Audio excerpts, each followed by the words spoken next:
mutumin nan yana so na? Gashi dai yana biye min yana nuna min soyayya a zahiri. Amma na san yadda zan yi.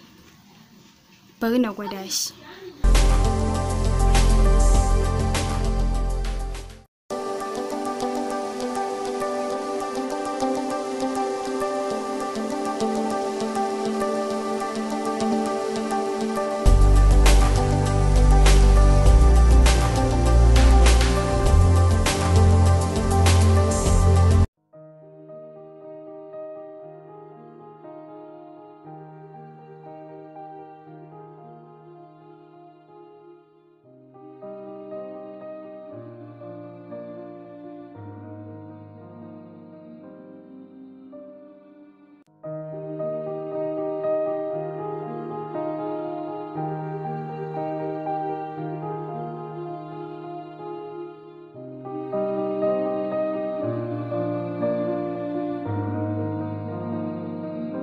Assalamu alaikum. Aisha. To, ina kika yi ne? Ko ta je unguwa ne ma? Kai. Wayo. Allah na gaji. Kai. Me nake gani a nan?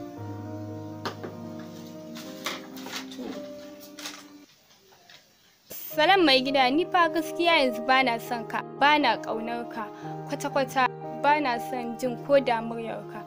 Ni a yanzu da na ji muryarka, gwara na ji waƙar shata. Don haka bana son ka, kwata-kwata bana son ganin ka. Na tafi gidanmu ma.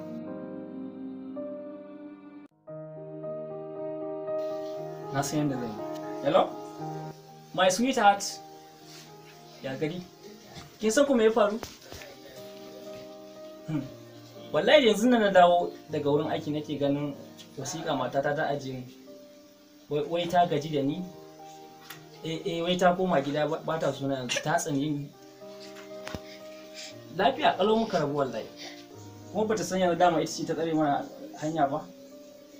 Kin ga yanzu sai mu sha bikin mu nan da sati daya a daura mana aure. Wallahi.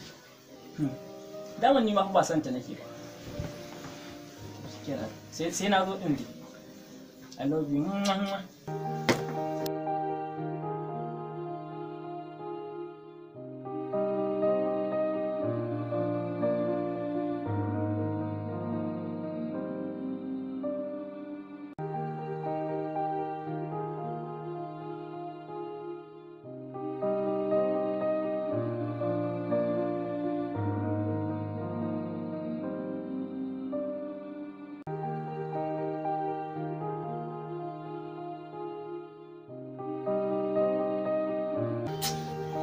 Alhamdulillah, idan tafi wajen masoyata. Ji ta ɗeban kewa. Yanzu mutumin nan ashe ina ganin kamar idan babu ne ba zai iya rayuwa ba, ashe ba haka bane abin yake. Yanzu ya zan yi da na sani ma ban aikata hakan ba. Ni ban gani ma ko saki na yi ne. Ki daina wannan boye-boyenki. Na ganki ta ƙasar labule. Ni yanzu ma na tafi in je in karɓo wani sako. Kafin in dawo ki zuba mana abinci.